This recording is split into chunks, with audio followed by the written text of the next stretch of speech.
Hi hello నమస్తే welcome back to my channel. ఈ వీడియోలో మనం 15 మినిట్స్లో ఎంతో సింపుల్ అండ్ టేస్టీగా చికెన్ ఫ్రై ఎలా తయారు చేసుకోవాలో చూద్దాం.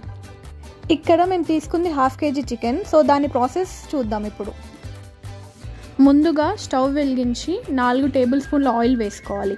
ఆయిల్ వేడెక్కాక అందులోనే పోపు దినుసులు వేసుకోవాలి. ఈ పోపు దినుసులు వేడెక్కాక మనం ముందుగా మంచిగా కడిగి పెట్టుకున్న చికెన్ ముక్కలను మెల్లిమెల్లిగా అందులో వేసుకోవాలి.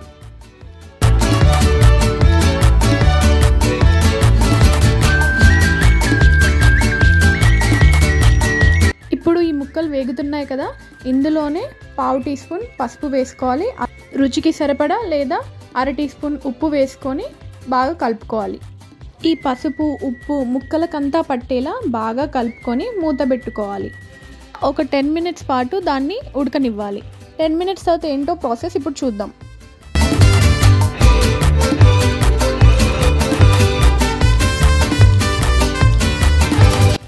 10 మినిట్స్ తర్వాత మూత తీసి చూస్తే చికెన్ వేగుతూ ఉంటుంది. ఇందులోనే 1 టేబుల్ స్పూన్ కారం, 1 టేబుల్ స్పూన్ ధనియాల పొడి వేసుకోవాలి. ఈ మొత్తం మిశ్రమాన్ని కలుపుకోవాలి. ఆ తర్వాత అందులోనే 1/2 టీ స్పూన్ మిరియాల పొడి వేసుకొని మరొక 5 నిమిషాల పాటు చికెన్ని వేగనివ్వాలి.